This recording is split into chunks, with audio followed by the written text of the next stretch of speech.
ഈ നയപ്രഖ്യാപനത്തിന്മേലുള്ള നന്ദി പ്രമേയത്തെ ഞാൻ പൂർണ്ണമായും പിന്താങ്ങുന്നു. ഈ സർക്കാരിന്റെ ഭാഗമായി വികസനക്ഷേമ പ്രവർത്തനങ്ങളിൽ പങ്കാളിയാകാൻ കഴിഞ്ഞതിൽ എനിക്ക് തികച്ചും അഭിമാനമാണുള്ളത്. അപ്പുറത്തിരിക്കുന്നവർ പറഞ്ഞതിന് മറുപടി ഞാൻ പിന്നെ പറയുന്നുണ്ട്. കാരണം കഴിഞ്ഞ UDF ഗവൺമെന്റിന്റെ കാലത്ത് പ്രതിപക്ഷ നിരയിലുണ്ടായിരുന്ന ആളാണ് ഞാൻ. അന്ന് ഇവിടെ എന്തൊക്കെയാണ് നടന്നിട്ടുള്ളതെന്ന് നേരിട്ട് ബോധ്യപ്പെട്ടിട്ടുള്ള ഒരാളാണ്. കഴിഞ്ഞ UDF ഭരണവും ഈ സർക്കാരിന്റെ ഭരണവും തമ്മിൽ എന്തെങ്കിലും ഒരു താരതമ്യം പറയാനുണ്ടോ? കഴിഞ്ഞ ഗവൺമെന്റിന്റെ കാലത്ത് കുറെ പ്രഖ്യാപനങ്ങളും കുറെ തറക്കല്ലിടിയിലും നടന്നെങ്കിൽ അതൊക്കെ അവിടെ ഇരുന്നതല്ലാതെ ആ കല്ലിന്റെ മേളിൽ ഒരു കല്ല് പോലും വെക്കാതെ താലൂക്ക് ആശുപത്രി അടക്കം, ഞങ്ങളുടെ സിവിൽ സ്റ്റേഷൻ അടക്കം, ഞങ്ങളുടെ പോലീസ് ആസ്ഥാനം ഉൾപ്പെടെ കല്ലിട്ടിട്ട് പോയതല്ലാതെ ഈ സർക്കാർ വന്നിട്ടാണ് അതിന്മേൽ പണം അനുവദിച്ച് നടപടിയായത്. ആശുപത്രിയുടെ ടീച്ചർ ഉൾപ്പെടെ ഇവിടെ ഇരിപ്പുണ്ട്. 90 കോടിയൊക്കെ ഇപ്പൊ തന്ന് നല്ല നടപടികൾ നടക്കുന്നുണ്ട് അവിടെ. അതുപോലെ ട്രോമാ കെയറും സംവിധാനങ്ങളെല്ലാം വന്നു കഴിഞ്ഞിരിക്കുന്നു. ഞാൻ അതിലേക്ക് ദീർഘമായി പോവല്ല. വാചക കസർത്തുകളും ചില മാധ്യമങ്ങളുടെ പിന്തുണയോടുകൂടിയ ചില പ്രചരണ പ്രവർത്തനങ്ങളും അഴിമതിയും ജനാധിപത്യ സംവിധാനത്തിൽ കേട്ടുകേഴ്വി പോലും ഇല്ലാത്ത പ്രവർത്തനങ്ങളുമായിരുന്നില്ലേ അക്കാലത്ത് നടന്നിട്ടുള്ളത്? നമ്മളിവിടെ സാക്ഷികളായിരുന്നല്ലോ ഇതെല്ലാം. ഈ സർക്കാർ എന്താണ് ചെയ്തിട്ടുള്ളത്? ഒന്ന് ആലോചിച്ച് നോക്കിയേ. സമാനതകളില്ലാത്ത വെല്ലുവിളികളെ, ഇത്രയേറെ കേരളം കണ്ടിട്ടില്ലാത്ത വെല്ലുവിളികളെയാണ് അധികാരത്തിൽ കയറിയ കാലം മുതൽ ഫേസ് ചെയ്തുകൊണ്ട് ഈ സർക്കാർ മുന്നോട്ട് പോകുന്നത്. നോട്ട് നിരോധനം, ഓഖി ദുരന്തം, അതുപോലെ GST കൊണ്ടുവന്ന് പണം പിരിക്കാൻ പറ്റാത്ത അവസ്ഥ, അതുപോലെ തന്നെയാണ് നിപ്പ ദുരന്തം. സമാനതകളില്ലാത്ത പ്രളയം കേരളത്തെ മുഴുവൻ ഗ്രസിച്ചു. നിങ്ങളെല്ലാം അപ്പുറത്തിരുന്നുകൊണ്ട് ഒരു പൈസ കൊടുക്കരുതെന്ന് പറഞ്ഞു. BJP പറഞ്ഞു ഒരു പൈസ കൊടുക്കരുതെന്ന്. അപ്പോഴും നമ്മുടെ മുഖ്യമന്ത്രിയും മന്ത്രിമാരും മുഖ്യമന്ത്രിയുടെ നേതൃത്വത്തിൽ സമൂഹത്തിലെ എല്ലാ വിഭാഗം ജനങ്ങളെയും കൂട്ടിയോജിപ്പിച്ചുകൊണ്ട് നിലവിലുള്ള സംവിധാനങ്ങളെ പരമാവധി ഉപയോഗപ്പെടുത്തി എല്ലാവരെയും ചേർത്ത് നിർത്തിക്കൊണ്ട് അതിധീരമായിട്ട് ഈ കടമ്പകളെ കടന്നുകൊണ്ടാണ് ഇവിടെ വരെ എത്തി നിൽക്കുന്നത്. അത് ഓർക്കുന്നത് തന്നെ ഒരു സന്തോഷമുള്ള കാര്യമാണ്. പിന്നെ മുഖ്യമന്ത്രിയുടെ പങ്കുകൾ ഞാൻ ആരെയും ഒന്നും വേണ്ട പറയല്ല. ഓരോ ദിവസത്തെയും പത്രസമ്മേളനം കാതോർത്തിരിക്കുന്ന എത്ര ആളാണ് ഇന്നിവിടെ ഉള്ളതെന്നറിയോ? ഈ സമാനതകളില്ലാത്ത പ്രളയത്തെ, ഇപ്പോഴത്തെ മഹാമാരിയെ എല്ലാം നേരിടാൻ കാണിക്കുന്ന ധീരത, എല്ലാ വിഭാഗം ജനങ്ങളെയും പരിഗണിച്ചുകൊണ്ട് നടത്തുന്ന പ്രവർത്തനങ്ങൾ. ഇവിടെ നിങ്ങളെല്ലാരും പറഞ്ഞാൽ ഇവിടെ എന്തോ വന്നു, ചുമ്മാ വാചക നാട്ടിലെ ജനങ്ങൾ കണ്ടുകൊണ്ടിരിക്കുക. ഇതെല്ലാം ഓർക്കണം. ഞങ്ങൾ കാണുന്നുണ്ട്. ഞങ്ങൾ സാധാരണ മനുഷ്യരുടെ ഇടയിൽ പ്രവർത്തിക്കുന്നവരാ. അവര് പറയുന്നുണ്ട് ഞങ്ങളെ പട്ടിണിക്കിട്ടില്ല, ഞങ്ങൾക്ക് പെൻഷൻ തന്നിട്ടുണ്ട്, ഞങ്ങൾക്ക് ആശുപത്രി ചെലവില്ല, കോവിഡിന് ഒന്നും ചെയ്തില്ലെന്ന് എങ്ങനെ പറയാൻ ഇവിടെ നിന്നുകൊണ്ട് സാധിക്കുക ആ ഷംസുദ്ദീൻ MLA എന്ന് എനിക്ക് അതിശയം തോന്നിപ്പോയി. ഇത് നാട്ടിലെ ജനങ്ങൾ മുഴുവൻ അംഗീകരിക്കുന്ന ഒരു കാര്യമാണ്. നയാ പൈസ ചെലവില്ലാതെ സർക്കാർ ആശുപത്രികളിൽ ഇത്രയും സംവിധാനം കൊടുക്കുന്ന ലോകത്തിൽ എവിടെയെങ്കിലും ഉണ്ടോ? നിങ്ങൾ പറയൂ. അതാണ് എനിക്ക് ചോദിക്കാനുള്ളത്.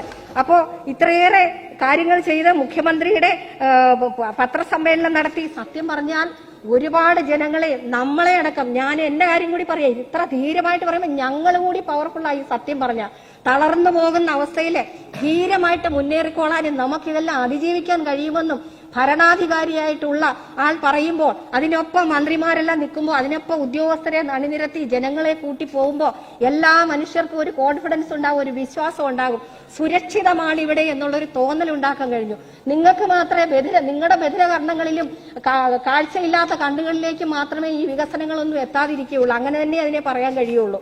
അതാണ് എനിക്ക് പറയാനുള്ളത്. അത്തരം വെല്ലുവിളികളെ അതിജീവിച്ചെന്ന് മാത്രമല്ല, ഈ വെല്ലുവിളികളെല്ലാം അതിജീവിച്ച് പണം കിട്ടാത്ത അവസ്ഥയിൽ പോലും ക്ഷേമം, സമാധാനം, വികസനം എന്ന ലക്ഷ്യത്തിലൂന്നി സർക്കാരിന്റെ സമഗ്ര വികസനത്തിന് വേണ്ട കർമ്മ പദ്ധതികളാണ് ഈ സർക്കാർ തയ്യാറാക്കിക്കൊണ്ടിരുന്നത്. ഒരു വശത്തൂടി ഇങ്ങനെ ആക്ഷേപിക്കുമ്പോൾ മറുവശത്തൂടി സർക്കാർ ഇതെല്ലാം കേട്ടുകൊണ്ട് തന്നെ എല്ലാ വിഭാഗം ജനങ്ങളെയും പരിഗണിച്ചുകൊണ്ട് ഈ നാട്ടിൽ എത്രമാത്രം മാറ്റം ഉണ്ടാക്കി. അദ്ദേഹം പറഞ്ഞല്ലോ കിഫ്ബി എന്താന്ന് കളിയാക്കി PJ ജോസഫ് സാർ ചോദിച്ചു. ഞാൻ അന്നേരം പെട്ടെന്ന് എന്റെ മണ്ഡലത്തിലേക്ക് ഓർക്കുകയായിരുന്നു. 100 കണക്കിൽ നിങ്ങൾ വന്ന് നോക്കിക്കോ ഈ ആക്ഷേപിക്കുന്നവർ. സർവർ അപ്പുറത്തെ മണ്ഡലത്തിൽ, നിങ്ങളുടെ മണ്ഡലങ്ങളിൽ ഉൾപ്പെടെ എന്തുമാത്രം വികസന പ്രവർത്തനങ്ങളാണ് വന്നിട്ടുള്ളത് കിഫ്ബി എന്ന സംവിധാനത്തിലൂടെ. കിഫ്ബിയിൽ എവിടുന്ന ഫണ്ട് എന്നൊക്കെ ജോസഫ് സാർ ചോദിച്ചു. കിഫ്ബിയിൽ നിന്ന് ഫണ്ട് എടുത്തിട്ടാണല്ലോ നിങ്ങൾക്കടക്കമുള്ളിടത്ത് എല്ലാ കെട്ടിടങ്ങളും സ്കൂൾ ഹൈടെക് ആക്കിയത്, ആശുപത്രികൾ മെച്ചപ്പെടുത്തിയത്, റോഡുകൾ നന്നാക്കിയത്, പാലങ്ങൾ വന്നത്. എന്റെ മണ്ഡലത്തിലൊക്കെ തന്നെ 3-4 പാലങ്ങൾ വന്നു. വലിയ പാലം, ഏനാത്ത് പാലത്തിന് സമാന്തരമായിട്ട് കിഫ്ബിയിൽ ഉൾപ്പെടുത്തിയാണ് ഇപ്പൊ പാലം പണി പകുതിയിൽ കൂടുതലായി കഴിഞ്ഞു. ഒരു അറക്കടവ് പാലമൊക്കെ പൂർത്തീകരിച്ചു, അതിന്റെ അപ്രോച്ച് റോഡ് മാത്രമേ ഉള്ളൂ. സ്കൂൾ കെട്ടിടങ്ങളെല്ലാം പണി പൂർത്തീകരിച്ചിരിക്കുന്നു. കിഫ്ബിയിൽ ഉൾപ്പെടുത്തി 5 കോടി തന്നു, 3 കോടി വീതമൊക്കെ തന്നിട്ടുള്ളത്. ഇതെല്ലാ മണ്ഡലങ്ങളിൽ നടക്കുന്നതല്ലേ. കിഫ്ബിയിൽ എന്താണ് സോഴ്സ് എന്ന് ചോദിച്ചു. പിന്നെ പെട്രോളിന്റെയും മറ്റുള്ള സെസ് എല്ലാം കിഫ്ബിയിലേക്ക് അടയ്ക്കുകയാണ്. പിന്നെ ചുമ്മാതെ അവർ കടം തരുമോ? ഇത് നമ്മൾ തിരിച്ചടയ്ക്കണ്ടേ? അതാണ് ഈ സംവിധാനം. ഈ സർക്കാർ കൃത്യമായിട്ട് വരുമാന സ്രോതസ് കണ്ടുപിടിച്ചുകൊണ്ട് എല്ലാ വാതിലും അടച്ചപ്പം പുതിയ വാതിൽ തുറന്നുകൊണ്ട് എല്ലാവരും ആക്ഷേപിച്ചപ്പോഴും സത്യസന്ധമായിട്ട് സുതാര്യമായിട്ട് മുന്നോട്ട് പോയിക്കൊണ്ട് ഈ നാട്ടിലെ ഭരണ പ്രതിപക്ഷ ഭേദമെന്നിയ എല്ലാ മണ്ഡലങ്ങളിലുമുള്ള വികസനം ജനങ്ങളാണ് വലുതെന്ന് മനസ്സിലാക്കിക്കൊണ്ട് ജനാധിപത്യത്തിൽ ജനങ്ങളെ സഹായിച്ചുകൊണ്ടുള്ള മാറ്റമാണ് നമുക്ക് കാണാൻ കഴിയുന്നത്. ഇത് കണ്ടില്ലെന്ന് അടിക്കാൻ കഴിയുമോ? പിന്നെ ജനങ്ങളെ സംബന്ധിച്ചിടത്തോളം ഇത്രയും സുരക്ഷിതത്വം ഉണ്ടായ കാലം ഉണ്ടായിട്ടുണ്ടോ? ഒന്ന് ആലോചിച്ച് നോക്കി. ഈ സുരക്ഷിതത്വം ഉണ്ടാക്കിയത് ഈ സർക്കാരല്ലേ? നമ്മൾ കൂടെയുണ്ട്. കിറ്റ് കൊടുത്തതിനെ പറ്റിയൊക്കെ ആക്ഷേപിച്ച് കിറ്റിന്റെ കാര്യങ്ങൾ എവിടുന്നാണ് പൈസ അടച്ചതെന്നൊക്കെ ഇവിടെ വന്നിട്ടുണ്ട്. ഞാനത് വിശദീകരിക്കുന്നില്ല. മന്ത്രിമാരതിന് മറുപടി പറയും. കേന്ദ്ര ഗവൺമെന്റ് തരുന്നതുകൊണ്ട് മാത്രമാണോ ഈ കൊടുക്കുന്നത്? എല്ലാ പച്ചക്കറികളും മറ്റു സാധനങ്ങളും ഉൽപാദന മേഖലയിൽ തന്നെ എന്തൊരു വലിയ വ്യത്യാസമാണ് ഉണ്ടായിട്ടുള്ളത്. പല സുഭിക്ഷ കേരളം, ഈ കൊറോണ എന്ന മഹാമാരി ലോകത്തെ ആകെ ഗ്രസിച്ചപ്പോ കേരളം, ഈ കൊച്ചു കേരളം ബഹുമാനപ്പെട്ട മുഖ്യമന്ത്രിയുടെ നേതൃത്വത്തിൽ മന്ത്രിമാരുടെ നേതൃത്വത്തിൽ നമ്മളെല്ലാം ചേർത്തുകൊണ്ട് കാർഷിക മേഖലയിൽ ഉണ്ടാക്കിയിട്ടുള്ള മുന്നേറ്റം ചെറുതായിട്ട് കാണാൻ കഴിയുമോ? നെല്ലുൽപാദനം കുറഞ്ഞു എന്ന് ബി.ജെ. ജോസഫ് സാർ ഇവിടെ പറഞ്ഞപ്പോൾ എനിക്ക് സത്യമായിട്ടും ചിരി വന്നുപോയി. എത്ര ഹെക്ടർ സ്ഥലമാണ്? എനിക്ക് എന്റെ മണ്ഡലത്തിൽ തന്നെ പറയാമല്ലോ, ഞാൻ സാക്ഷിയാണല്ലോ. ഏക്കർ കണക്കിന് സുഭിക്ഷ കേരളത്തിൽ തന്നെ ഏതാണ്ട് ഒരു 100 ഏക്കറോളം വരുന്ന സ്ഥലം കൃഷി ചെയ്ത് നെല്ല് കൊയ്യാൻ ഞാനും സാക്ഷിയായി. 5 ഏക്കർ, 8 ഏക്കർ, 10 ഏക്കർ വീതം 1 ഏക്കർ ഉൾപ്പെടെയുള്ളത്. എത്ര വെറും തരിച്ചു കിടന്നിരുന്ന ഞങ്ങളുകൂടി പോയിട്ട്, ഞങ്ങളുടെയൊക്കെ മഹിളാ സംഘടനകളുടെ പോയിട്ട് കാണിച്ചു തരാൻ നിങ്ങളെയൊക്കെ. നെൽകൃഷി വർദ്ധിച്ചില്ല, താഴേക്ക് പോയെന്ന് പറഞ്ഞാൽ.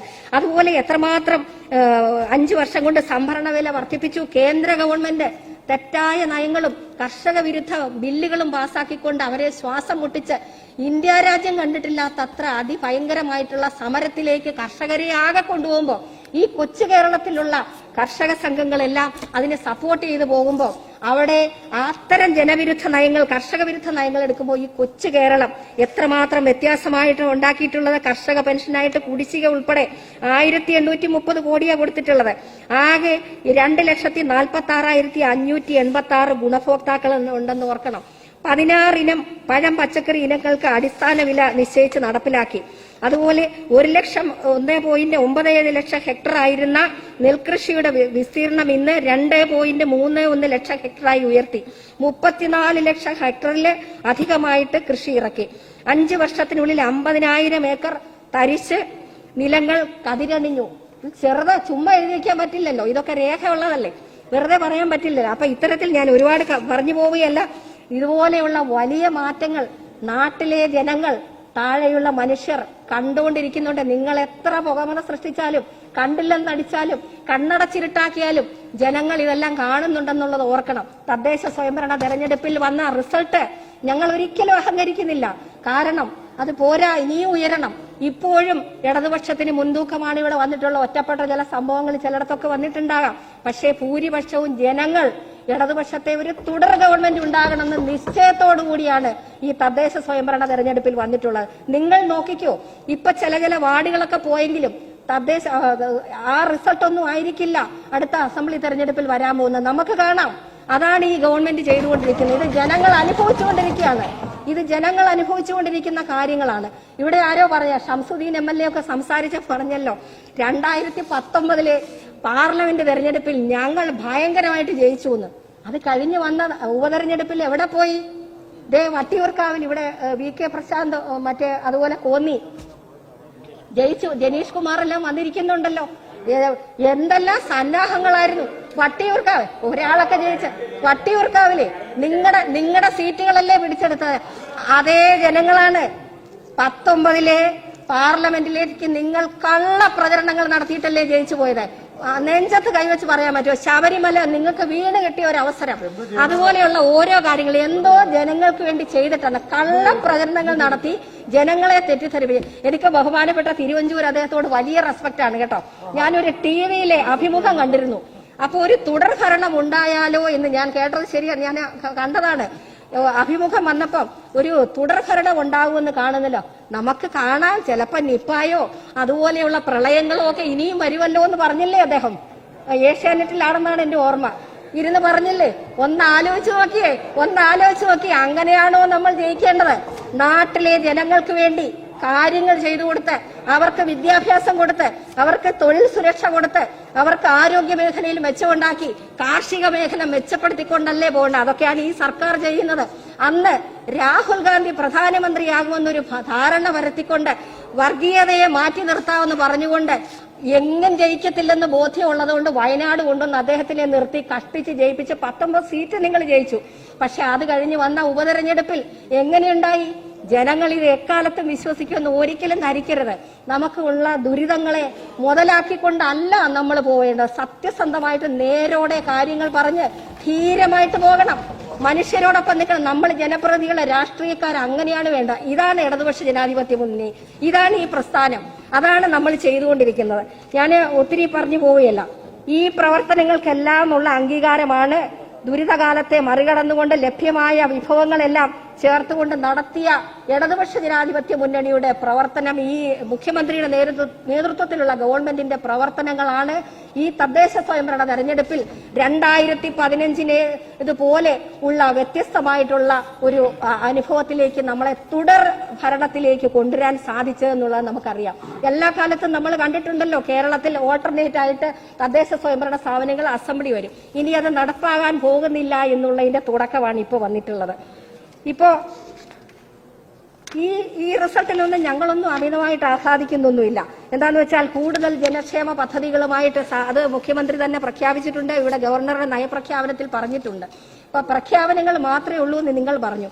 600 കാര്യങ്ങൾ ഇലക്ഷനില് ഞങ്ങൾ ഇന്ന കാര്യങ്ങൾ ചെയ്യുമെന്ന് 600 കാര്യങ്ങൾ പറഞ്ഞതിൽ 570 തീർത്തു കഴിഞ്ഞു. വേറെ ചിലതും തീർത്തു കഴിഞ്ഞു. ഈ പാലാരിവട്ടം പാലമൊക്കെ എത്ര വേഗത്തിലാണ് തീർത്തത്, കിഫ്ബിയിൽ ഉൾപ്പെടുത്തി. കുണ്ടന്നൂർ പാലം, ഞാൻ എറണാകുളത്ത് പോകുന്ന ആളാണ്, എന്തുമാത്രം പ്രയാസങ്ങൾ അനുഭവിച്ചു. എന്നിട്ട് അതിനെ ആക്ഷേപിക്കാൻ ഒരു മുൻ ജസ്റ്റിസ് ഉൾപ്പെടെയുള്ളവർ ഇരിക്കുക എന്ന് പറഞ്ഞാല് എത്ര അപഹാസ്യമാണ് ഇതൊക്കെ. കഷ്ടപ്പെട്ട് പിറകെ പോയി ഫോളോ അപ്പ് ചെയ്ത് വളരെ റെക്കോർഡ് വേഗത്തിലല്ലേ ഈ പാലങ്ങളൊക്കെ സ്പീഡാക്കി ചെയ്ത് തീർത്തിട്ടുള്ള. ഇത് ജനങ്ങളുടെ വലിയ ഒരു പ്രശ്നത്തിന് പരിഹാരം ഉണ്ടാക്കിയില്ലേ? ഏനാത്ത് പാലം പൊളിഞ്ഞ 2016 ജനുവരി മാസം 10-ാം തീയതിയാണ്. 6 മാസം കഴിഞ്ഞ് ആ ഓണത്തിന് ആ പാലം ബലപ്പെടുത്തി വലിയ തൂണുമെല്ലാം വെച്ചിട്ട് ജനങ്ങൾക്ക് തുറന്നുകൊടുത്ത് ഞാൻ സാക്ഷിയാണ്. എന്റെ മണ്ഡലത്തിലായിരുന്നത്. ബഹുമാനപ്പെട്ട മന്ത്രി വന്നിട്ടാണ് അത് ചെയ്തത്. ബെയിലി പാലം പെട്ടെന്ന് ഉണ്ടാക്കി കൊടുത്തു, ജനങ്ങൾക്ക് ബുദ്ധിമുട്ടില്ലാതെ. ഇതാണ് ഈ ഗവൺമെന്റ്. ഞാനതാണ് പറയുന്നത്. നിങ്ങളൊക്കെ എന്താ ചെയ്തിരുന്നത്? ഞാൻ ആദ്യം തന്നെ പറഞ്ഞു, തറക്കല്ലിട്ടിട്ട് പോയി പണം പോലും അനുവദിച്ചത് ഇവിടെ വന്നിട്ടാണെന്ന്. അതുപോലെ പല കാര്യങ്ങളിലും ഈ വികസന പ്രവർത്തനങ്ങളെല്ലാം ആക്ഷേപിച്ചുകൊണ്ടുള്ള ഒരു പ്രവർത്തനമല്ലേ BJP ആയാലും അതിനൊപ്പം നിന്നുകൊണ്ട് ഈ UDF നടത്തുന്നത്. ഇങ്ങനെ ചെയ്യുന്നത് ഇനി ജനങ്ങളുടെ മുമ്പിൽ വില പോകുമെന്ന് നിങ്ങൾ ധരിക്കേണ്ടതില്ല എന്നുള്ളതാണ് എനിക്ക് പറയാനുള്ളത്. ഇനി ഈ സർക്കാർ ചെയ്യുന്നതെല്ലാം അഴിമതിയാണെന്നുള്ളൊരു കള്ള പ്രചരണം നടത്തിക്കൊണ്ട് എന്തോന്നാ ഈ കാണിക്കുന്ന വാസ്തവത്തിന് ഒന്ന് ആലോചിച്ച് നോക്കിയേ. മനുഷ്യന് മനസ്സിലാവുന്ന രീതി ഞങ്ങളൊക്കെ ഇങ്ങനെ നോക്കിക്കൊണ്ടിരിക്കുന്നത് എന്തോന്ന് മുഖ്യമന്ത്രിയെ ലക്ഷ്യമിടുക. മുഖ്യമന്ത്രിയെ ലക്ഷ്യമിട്ട് പോയി എവിടെ എത്തി? ഇപ്പൊ ഒരു 5-8 മാസം കൊണ്ട് ഇങ്ങനെ പോവാ. അവിടെ പോയി ഇങ്ങനെ ചോദ്യം ചെയ്തു, അങ്ങോട്ട് പോയി സ്വപ്ന സുരേഷ് ഇങ്ങോട്ട് പോയി, വണ്ടി പുറകെ ഓടി, എല്ലാം ഞാൻ അവസാനം പ്രതിപട്ടിയാക്കി ഇത് പറത്തിയപ്പോ ഞങ്ങൾ വിചാരിച്ചെങ്കിൽ ആരൊക്കെയാ പ്രതിയാണ്? 20 പേരെ പ്രതിയാക്കിയപ്പോ നമ്മൾ അറിയുന്ന ആരെങ്കിലും ഉണ്ടോ? അതിനകത്ത് നിങ്ങൾ എപ്പോഴും കളിയാക്കുന്ന ശിവശങ്കർ ഉണ്ടോ? ഉണ്ടെങ്കിൽ അകത്താക്കിക്കോട്ടെ. നമ്മുടെ മുഖ്യമന്ത്രി അന്നും ഇന്നും എന്താ പറഞ്ഞേ? മുഖ്യമന്ത്രിയുടെ ഓഫീസിനെ കേന്ദ്രീകരിച്ച് നിങ്ങളെല്ലാം ആക്ഷേപിച്ചു. കഴിഞ്ഞ കാലത്ത് അഴിമതിയാണെന്ന് പറഞ്ഞുള്ള പ്രചരണത്തിലൂടെയാണ് ആ സർക്കാർ പോയതെന്ന്. എന്നാൽ ഈ സർക്കാർ അഴിമതിയല്ല എന്ന് തെളിയിച്ചു. സ്വർണ്ണക്കടത്തല്ല, എന്തൊരു കാര്യത്തിൽ ആർക്ക് കുറ്റമുണ്ടെങ്കിൽ അവരകത്താക്കിക്കോട്ടെ എന്ന് പറയാൻ ധീരമായിട്ട് മുഖ്യമന്ത്രിക്കും മന്ത്രിമാർക്കും കഴിഞ്ഞു. ആരെയൊക്കെ ചോദ്യം ചെയ്തു. എന്നിട്ട് എന്തിയാ അവരൊന്നും പ്രതിപട്ടികയിലൊന്നും ഇല്ലേ? 20 പേര് ആരാന്ന് ഞങ്ങൾക്ക് പോലും മനസ്സിലാവുന്നില്ല. ഇപ്പോഴിവിടുത്തെ അറ്റാഷയൊക്കെ എവിടെ പോയി? അതുപോലെ ഇപ്പൊ സ്വർണ്ണക്കടത്തിന്റെ ആ വന്ന ED ഒക്കെ എങ്ങോട്ടാ പോയോ? തദ്ദേശ സ്വയംഭരണ തെരഞ്ഞെടുപ്പ് കഴിഞ്ഞപ്പോ ഇനി ഇറങ്ങി വരും. കാരണം അടുത്ത അസംബ്ലി തെരഞ്ഞെടുപ്പ് വരുന്നതിന്റെ മുന്നോടിയായിട്ട് വരും. എത്ര അന്വേഷിച്ചാലും കുറ്റം ആരെങ്കിലും ചെയ്തിട്ടുണ്ട് എടുത്തോട്ടെന്നേ, അകത്താക്കിക്കോട്ടെ. അത് തന്നെയല്ലേ നമ്മുടെ മന്ത്രിമാരും മുഖ്യമന്ത്രി അടക്കം പറയുന്നത്. എത്ര ചോദ്യം ചെയ്തു നിങ്ങളെല്ലാം? നിങ്ങളെയൊക്കെ എത്ര ചോദ്യം ചെയ്തിട്ടുണ്ട്? 3-4 പേര് അകത്തുണ്ടേ. പിന്നെ ഒരാള് സ്ത്രീപീഡന കേസിലെ പ്രതിയാണേ ഒരാള്. ഞാൻ ആരാണെന്ന് പേരൊന്നും പറയുന്നില്ല. എന്നാലും ഞാൻ അതിശയിച്ചു പോയി. ഇത്രയേറെ സ്വർണം കളിപ്പിച്ചുകൊണ്ട് നാട്ടിലുള്ള എത്ര കേസുകൾ. രാവിലെ ഇവിടെ സ്വരാജ് MLA ഒരു ചോദ്യം ചോദിച്ചപ്പോ ഞാൻ തന്നെ 149 വഞ്ചനാ കേസാണ് അദ്ദേഹത്തിനെതിരെ. ഇത് ആര് കൊടുത്തതാ? ആര് കൊടുത്തതാ? കളിപ്പിക്കപ്പെട്ടവര് കൊടുത്തതല്ലേ? ഇങ്ങനെയൊക്കെ ചെയ്യാൻ കഴിയും. എന്നിട്ട് വളരെ നല്ല മനുഷ്യരായിട്ടങ്ങ് ഇരിക്കുവാണ്, പുണ്യാളരായിട്ട്. ഞങ്ങളൊക്കെ നല്ല വിശ്വസ്തരാണ്. ഇതൊക്കെ കൊള്ളാവുന്ന കാര്യങ്ങളാണോ? നല്ല ചങ്കൂറ്റത്തോടെ പറയാൻ കഴിയുന്നോണ്ടാ ഇവിടെ നിന്ന്. ഒരു 5 പൈസ അഴിമതിക്ക് ഞങ്ങളാരും കൂട്ടു നിൽക്കില്ല. ഈ ഇടതുപക്ഷ ജനാധിപത്യ മുന്നണി നടപ്പാക്കുന്ന കാര്യങ്ങൾ ഓരോ മണ്ഡലത്തിലും കഷ്ടപ്പെട്ട് നല്ല പ്രയത്നം നടത്തിക്കൊണ്ട് ഹാർഡ് വർക്ക് ചെയ്തിട്ടുണ്ട്. ഓരോരോ സ്ഥലത്തും പോയിട്ട് ഈ സർക്കാർ തരുന്ന ഓരോന്നും പിടിച്ചു വാങ്ങിച്ച് അവിടെ കൊടുത്ത് നിങ്ങൾ നോക്കിക്കോ. അതാണ് ഞങ്ങളുടെയൊക്കെ ജോലി.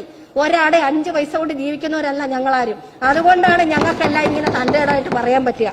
അതെ, അതുകൊണ്ട് അങ്ങനെയായില്ല ഇങ്ങനെയായില്ല എന്നൊന്നും ഒരു കാര്യവും കൊണ്ടുവന്നിട്ട് യാതൊരു നിവൃത്തിയും ഉണ്ടാവുമെന്ന് നിങ്ങളാരും ധരിക്കേണ്ടതില്ല എന്നുള്ളതാണ് എനിക്ക് പറയാനായിട്ടുള്ളത്. പിന്നെ ഈ വിവാദങ്ങളുടെ കാര്യം ഇനി കൂടുതൽ പറയുന്നില്ല. കാരണം അതൊക്കെ എന്തോ പറഞ്ഞാലും സമയം വെറുതെ കളയാവുന്നല്ലാതെ നിങ്ങളുടെ സമയവും കളയാം. കുറെ ചർച്ചയും കുറെ ചാനൽ ചർച്ചയും കൊണ്ടുവന്ന് അവരും ഇവരും ഇതിലേ പോകും എന്നൊക്കെ പറയുന്നു. അല്ലാതെ അത് ആരാണെന്ന് വെച്ചാൽ അവരെയൊക്കെ അകത്താക്കുകയോ ചെയ്യുകയോ ഒക്കെ ചെയ്യട്ടെ. ഇപ്പോ അതുപോലെ തന്നെ ഈ ഞാൻ പറഞ്ഞു കഴിഞ്ഞു ക്രിമിനൽ കേസുകൾ. അതുപോലെ ഈ പറഞ്ഞ ഇത്രയും അന്വേഷണങ്ങളൊക്കെ നടത്തി ഓരോരുത്തരെ ഇല്ല, എനിക്ക് 3 മിനിറ്റ് കൂടെ ഉണ്ട്. ഇവിടെ രാജേന്ദ്രൻ MLA സമയം കൂടി തന്നിട്ടുണ്ട്, 3-4 മിനിറ്റ് കൂടെ തന്നിട്ടുണ്ട്. അപ്പൊ അത്തരത്തില് ഈ പ്രതിപട്ടികൾ ഒരൊറ്റ MLA വന്നിട്ടുണ്ടോ? ഭരണപക്ഷത്തിരിക്കുന്നവര് മന്ത്രിമാരില്ലേ? ഇല്ല. എല്ലാരെയും അങ്ങ് ചോദ്യം ചെയ്യുവാന്ന് പറഞ്ഞിട്ട് അങ്ങനെയെന്ന് പറഞ്ഞു. എങ്ങനെയുണ്ട് ഇപ്പം? ഒരാളെങ്കിലും ഉണ്ടോ ആ പ്രതിപട്ടികയില്? പിന്നെ നിങ്ങളുടെ ആൾക്കാർ ഞാൻ നേരത്തെ പറഞ്ഞ പോലെ അവിടെ ഇരിക്കുകയാണ്. അതല്ലല്ലോ ഇപ്പൊ അത് കറക്റ്റായിട്ട് പരാതി വന്നിട്ട് കൊടുത്ത് അങ്ങനെ പോയിട്ടുണ്ടല്ലോ. ഒരു ഫ്ളാറ്റ് സമുച്ചയം ഉണ്ടാക്കുന്നതിന് ഒരു പാര വെച്ചിട്ട് ഇപ്പൊ എന്തോ കിട്ടി? അതിനെ ഒന്നും കിട്ടിയിട്ടില്ലല്ലോ. അതുപോലെ പ്രധാന കണ്ണി എന്ന് പറഞ്ഞിരുന്ന സന്ദീപ് നായരുടെ സ്ഥാനം ഇന്ന് കുറ്റപത്രത്തിൽ എവിടാ? എല്ലാരും ഇങ്ങനെ കൊട്ടിക്കൊഴിച്ചു. എന്തുകൊണ്ടാ? മാപ്പ് സാക്ഷിയാണ്. കാരണം എന്താ? BJPയുടെ ആളാ അവര്. സ്വർണ്ണ അയച്ച ആളെ ഇതുവരെ പിടിച്ചോ? അറ്റാഷെ ഞാൻ പറഞ്ഞു കഴിഞ്ഞു. ഇവിടാന്നിപ്പോ ആർക്കും അറിഞ്ഞുകൂടാ. തദ്ദേശ തിരഞ്ഞെടുപ്പ് കഴിഞ്ഞ് ED ഉണ്ടോന്ന് ഞാൻ നേരത്തെ ചോദിച്ചു കഴിഞ്ഞു. അതുപോലെ മറ്റ് അന്വേഷണ ഏജൻസികൾക്കൊന്നും ഇലക്ഷൻ കഴിഞ്ഞപ്പോൾ താല്പര്യമില്ല. ഇനി 1 മാസം കൂടെ കഴിയുമ്പോൾ പുതിയ വിവാദങ്ങൾ ഈ പറഞ്ഞ പോലെ അദ്ദേഹം പറഞ്ഞ പോലെ വല്ല പ്രളയമോ വല്ല നിപ്പായോ ഒക്കെ വന്നു കഴിഞ്ഞാൽ പിന്നെ അത് ഉപയോഗിച്ചുകൊണ്ട് നമുക്കിങ്ങനെ പോകാനായിട്ട് ഒക്കുമെന്ന് നിങ്ങൾക്ക് നോക്കാം. പിന്നെ ഇന്ത്യയിലെ ഏക ഇടതുപക്ഷ സർക്കാരാണ് കേരളത്തിലുള്ളതെന്നറിയാം. അപ്പൊ ആ രാജ്യത്തെ ബഹുഭൂരിപക്ഷം മറ്റ് സർക്കാരുകളും മറ്റ് സംസ്ഥാന സർക്കാരുകളും കേന്ദ്ര ഗവൺമെന്റിന്റെ ഈ നയങ്ങൾക്കുമായിട്ട് സമരസപ്പെട്ടു പോകുന്നത് കൊണ്ട് അതിനൊരു എതിരായിട്ട് നിൽക്കുന്ന, ജനപക്ഷത്ത് നിൽക്കുന്ന, ജനകീയമായിട്ട് മുന്നോട്ട് പോകുന്ന ഒരു സർക്കാർ ഇവിടെ ഉള്ളതുകൊണ്ട് ആ സർക്കാരിനെ തകർക്കാൻ BJP ഭരണം കേന്ദ്ര ഭരണം ഉപയോഗിച്ചുകൊണ്ട് നടത്തുന്ന ആ പ്രവർത്തനങ്ങൾക്ക് ശക്തി കൂട്ടുകയല്ലേ നിങ്ങൾ ചെയ്തുകൊണ്ടിരിക്കുന്നത്. അതുകൊണ്ട് എന്താ സംഭവിച്ചത്? നിങ്ങൾ ഇല്ലാതായിക്കൊണ്ടിരിക്കല്ലേ? ഞങ്ങളെ കളിയാക്കിയില്ലേ? എവിടെ ഉണ്ട് നിങ്ങളുടെ മാർക്സിസ്റ്റ് പാർട്ടിന്ന്? ഇപ്പൊ നിങ്ങൾ എവിടെ ഉണ്ടെന്ന് ചോദിക്കേണ്ടി വരുന്ന സ്ഥിതിയിലേക്കല്ലേ ഇപ്പൊ വന്നിട്ടുള്ളത്? ഒന്ന് ആലോചിച്ച് നോക്കിയേ. കേന്ദ്രത്തിലൊന്നുമില്ല, എല്ലായിടത്തും തോറ്റ് എല്ലാരും കാവിയിലേക്ക് മാറിപ്പോകുന്ന സ്ഥിതിയല്ലേ ഉള്ളത്. അതുപോലെ തന്നെ അനാവശ്യമായിട്ടുള്ള വിവാദങ്ങൾ ഉണ്ടാക്കിയപ്പോൾ നിങ്ങളെല്ലാം കൂടെ ചേർന്ന് BJPയോടൊപ്പം ചേർന്ന് ഇത്രയും വിവാദങ്ങൾ ഉണ്ടാക്കിയപ്പോഴും ഞങ്ങളുടെ സർക്കാർ, ഇടതുപക്ഷ മുന്നണി സർക്കാർ വികസനത്തിന് പുറകെയാണ് പോയിക്കൊണ്ടിരിക്കുന്നത്. നിങ്ങൾ പറയുന്ന എല്ലാം ഒരു വശത്തൂടെ കൂടും. എന്തുകൊണ്ടാണ് ഈ പൊതുവിദ്യാലയങ്ങളിൽ ഇത്ര തിരക്ക് വന്നത്? 7 കുട്ടികളുണ്ടായിരുന്ന എന്റെ മണ്ഡലത്തിലെ ഒരു സ്കൂളിൽ 187 കുട്ടികളുണ്ട്. എന്തുകൊണ്ടാണ്? നല്ല സൗകര്യങ്ങൾ. നിങ്ങളുടെ കാലത്ത് ലാഭകരമല്ലെന്ന് പറഞ്ഞ് അടച്ചുപൂട്ടിയ സ്കൂളുകൾ ഇന്ന് സമഗ്ര വിദ്യാഭ്യാസ സംരക്ഷണ യജ്ഞത്തിലൂടെ സമാനതകളില്ലാത്ത മാറ്റങ്ങൾ ഉണ്ടാക്കിക്കൊണ്ട് കുഞ്ഞുങ്ങൾ നയാ പൈസ ചെലവില്ലാതെ നാട്ടിലെ ജനങ്ങളുടെ ഭാരിച്ച ചെലവൊഴിവാക്കി കുട്ടികളെ അവിടെ നല്ല ക്വാളിറ്റിയുള്ള വിദ്യാഭ്യാസം കൊടുക്കുന്നത് കൊണ്ടല്ലേ അവിടെ ആള് വർദ്ധിച്ചത്? എന്തുകൊണ്ടാണ് സർക്കാർ ആശുപത്രികളിൽ ധാരാളം പേരെത്തുന്നത്? ഞാൻ പറഞ്ഞല്ലോ, എന്റെ മണ്ഡലത്തിലെ താലൂക്ക് ആശുപത്രി കഴിഞ്ഞ അന്നത്തെ ആരോഗ്യമന്ത്രി ഇവിടെ ഇല്ല. ട്രോമാ കെയർ തരണമെന്ന് പറഞ്ഞു, ഡയാലിസിസ് യൂണിറ്റ് തരണമെന്ന് പറഞ്ഞു, അത് എല്ലാം തരാന്ന് പറഞ്ഞല്ലാതെ ഇറങ്ങുന്നവരെ തന്നില്ല. പക്ഷേ ടീച്ചർ മന്ത്രിയായി വന്നതിന് ശേഷം ഈ ഗവൺമെന്റ് ഇതെല്ലാം തന്നു. കീ ഹോൾ സർജറി ഉൾപ്പെടെ ആ ജില്ലയിൽ ആദ്യമായിട്ട് ആ ആശുപത്രിയിൽ എത്തിക്കഴിഞ്ഞു. ട്രോമാ കെയർ സംവിധാനങ്ങളായി കഴിഞ്ഞു. 90 കോടിയുടെ ബഹുനില മന്ദിരങ്ങൾ അവിടെ പണി ആരംഭിച്ചു കഴിഞ്ഞു. വർത്തമാനമല്ല, തറക്കല്ലിട്ടു പണി നല്ല സ്പീഡിൽ നടക്കുകയാണ്. അതുപോലെ നല്ല വിദഗ്ധരായിട്ടുള്ള ഡോക്ടർമാരെ, ചെലവ് കുറഞ്ഞ ചികിത്സ, ഏറ്റവും നല്ല ചികിത്സ താഴെത്തട്ടിലെ ജനകീയ ആരോഗ്യ കേന്ദ്രങ്ങൾ ഉൾപ്പെടെ ഉണ്ടാക്കിക്കൊണ്ട് വന്നു എന്നുള്ളതാണ്. പട്ടികജാതി പട്ടികവർഗ വിഭാഗത്തിൽപ്പെട്ട ആൾക്കാർക്ക് എത്ര ആശ്വാസമാണ് കൊടുത്തിട്ടുള്ളത്. എന്ത് സന്തോഷത്തോടെയാണ് അവർ വന്ന് പറയുന്നത്. IAS ഉൾപ്പെടെയുള്ള കോച്ചിങ്ങിന് പോയാൽ അതിന്റെ ഫീസ് ഉൾപ്പെടെ ഗവൺമെന്റ് കൊടുക്കുകയല്ലേ, പഠനോപകരണങ്ങൾ കൊടുക്കുകയല്ലേ, പഠനമുറി കൊടുക്കുകയല്ലേ, അവർക്ക് ലംസം ഗ്രാന്റ് കൃത്യമായിട്ട് കൊടുക്കുകയല്ലേ, പഠിക്കാനുള്ള കൊടുക്കല്ലേ. ഇത്തരത്തിലുള്ള നിരവധി. ആയില്ല 2 മിനിറ്റേ ആയുള്ളൂ. 3 മിനിറ്റിൽ അധികം ഉണ്ട് എനിക്ക്. 2 മിനിറ്റ് കൂടെ ആയുള്ളൂ. അതുകൊണ്ട് ഇത്തരത്തിലുള്ള കാര്യങ്ങൾ, മികച്ച റോഡുകളും പാലങ്ങളും മനുഷ്യൻ അന്തസ്സായിട്ടും എല്ലാം BMBC ചെയ്ത റോഡാ. എന്റെ മണ്ഡലത്തിലേക്ക് വന്നാലും ഉള്ളിന്റെ ഉള്ളിലോട്ട് പോയാലും കാണാം എല്ലാം BMBC ചെയ്ത്. കഴിഞ്ഞ കാലത്ത് കരഞ്ഞ് ഞാൻ പറഞ്ഞിട്ടുണ്ട് റോഡ് തരണമെന്ന്. ഇന്ന് എന്ത് ചെയ്യാ മന്ത്രി അകത്തായില്ലേ? പാലാരിവട്ടം പാലമൊക്കെ പണിഞ്ഞിട്ട് ഞങ്ങളൊക്കെ ഇവിടെ നിന്ന് സങ്കടത്തോടെ പറഞ്ഞു ഒരു ഒറ്റ രൂപ തന്നിട്ടുണ്ടോ എന്ന് ചോദിച്ചിട്ട് എന്തൊരു വേർകൃത്യമായിരുന്നു ഞങ്ങളോടൊക്കെ കാണിച്ചത്. ഇന്ന് ഈ മന്ത്രിയോ ഈ ഗവൺമെന്റോ അത് കാണിക്കുന്നുണ്ടോ? ഇതൊക്കെ നിങ്ങൾ പരിശോധിക്കണം. കുടിവെള്ളം എത്ര ഭംഗിയായിട്ടാണ് ഇപ്പൊ കൊണ്ടുവന്നത്. ജൽജീവൻ മിഷനിലൂടെ കേന്ദ്ര ഗവൺമെന്റ് ഒരു വിഹിതം തരുന്നേ ഉള്ളൂ. എല്ലാം കേന്ദ്രമാണെന്ന് നിങ്ങളാരും പറയണ്ട. നമുക്കറിയാം എത്ര ശതമാനമാണെന്ന്, 40% ഉള്ളൂ എന്ന്. ബാക്കിയെല്ലാം സർക്കാരും തദ്ദേശ സ്വയംഭരണ സ്ഥാപനങ്ങളും ഗുണഭോക്താക്കളും ചേർന്ന് മുഴുവൻ വീടുകളിലേക്കും ശുദ്ധജലം കൊടുക്കുന്ന പദ്ധതി ഇവിടെ വന്നില്ലേ? ഞാൻ എന്റെ മണ്ഡലത്തിലൊക്കെ വന്നുകൊണ്ടാണ് എനിക്കിത് അത്രയും പറയാം. എല്ലാ മണ്ഡലത്തിലും അത് വന്നിട്ടുണ്ടാവും. എന്തുകൊണ്ടാണ് തരിശുരഹിത എന്ന സംസ്ഥാനം ലക്ഷ്യത്തിലേക്ക് എത്തുന്നത്? വലിയ തോതില് ഹരിത കേരള മിഷനിലൂടെ പ്രവർത്തനങ്ങൾ, അതുപോലെ കൊറോണ വന്നപ്പോ ഇനി എങ്ങൊന്നും ഒന്നും കിട്ടാനില്ലെന്ന് മനസ്സിലാക്കിക്കൊണ്ട് വൻതോതിലുള്ള ജനകീയ ഇടപെടലിലൂടെ സർക്കാർ സഹായിച്ചുകൊണ്ട് താങ്ങ് കൊടുത്തുകൊണ്ട് കൃഷി ചെയ്തപ്പോൾ അതിന്റെ വലിയ മെച്ചം ഉണ്ടാക്കിയെടുക്കാനായിട്ട് സാധിച്ചു. അതുപോലെ ഇപ്പോഴത്തെ തദ്ദേശ, അതും കൂടെ പറഞ്ഞിട്ട് ഞാൻ അവസാനിപ്പിക്കാം. ബാക്കി ഒത്തിരി പറയാനുണ്ടെങ്കിൽ പറയുന്നില്ല. യുവതികൾക്കും യുവാക്കൾക്കും ഏറ്റവും കൂടുതൽ അംഗീകാരം കൊടുക്കുന്ന ഒരു പ്രസ്ഥാനമല്ല ഇടതുപക്ഷ പ്രസ്ഥാനം, കമ്മ്യൂണിസ്റ്റ് പ്രസ്ഥാനം. ഇതാ നോക്കിയേ, 21 വയസ്സായ എത്ര പെൺകുട്ടികൾ നല്ല കീ പോസ്റ്റിലേക്ക് വന്നു. രേഷ്മ മറിയം റോയ് പ്രസിഡന്റ് ആ സഖാവിന്റെ മണ്ഡലത്തിലുള്ള ഒരു പഞ്ചായത്താണ് അരുവാപ്പുറം പഞ്ചായത്ത്. അതുപോലെ നമ്മുടെ ആര്യ രാജേന്ദ്രൻ. ഇത്ര ധീരമായിട്ട് പെൺകുട്ടികളെ കീ പോസ്റ്റിലേക്ക് വിടാൻ നിങ്ങൾക്ക് കഴിയുമോ? പറഞ്ഞപ്പോഴല്ലേ ഒരു തനി ഒരാൾ അവിടെ വന്ന്. അതുപോലെ അതെല്ലാം ഒരു വലിയ ചുവടുവയ്പ. ചെറുപ്പക്കാരെ അംഗീകരിച്ചുകൊണ്ട് രാഷ്ട്രീയത്തിൽ നല്ല നിലയ്ക്ക് അവരുടെ എല്ലാ കഴിവുകളും ആധുനിക സാങ്കേതിക വിദ്യകളെയൊക്കെ ഉപയോഗപ്പെടുത്തി അവരുടെ നല്ല കാഴ്ചപ്പാടുകൂടെ യോജിപ്പിച്ചുകൊണ്ട് അനുഭവ പരിജ്ഞാനമുള്ളവരും പഴയ ആൾക്കാരും പുതിയ ഒരു നല്ല തലമുറയും കൂടെ ചേർത്തുകൊണ്ട് കൊണ്ടുവരുന്നതിന്റെ ലക്ഷ്യമാണ് ഇത്. ഇപ്പൊ മാത്രമല്ല, VK പ്രശാന്ത് നമ്മുടെ ഒരു എക്സാമ്പിളാണ്.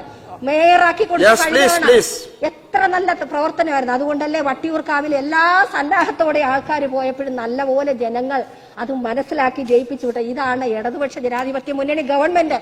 തീർച്ചയായിട്ടും ഇടതുപക്ഷ ജനാധിപത്യ ഗവൺമെന്റ് തുടർന്ന് വരുമെന്ന കാര്യത്തിൽ ഒരു സംശയവുമില്ല. നമുക്ക് കാണാം. അതാണ് ഈ നയപ്രഖ്യാപനത്തിന്റെ കാതൽ. ഈ നല്ല നയപ്രഖ്യാപനം നടത്താൻ തുടർന്ന് ഇടതുപക്ഷ ജനാധിപത്യ മുന്നണി ഗവൺമെന്റ് തന്നെ വരുമെന്ന് നിങ്ങൾ എഴുതി വെച്ചോളുക.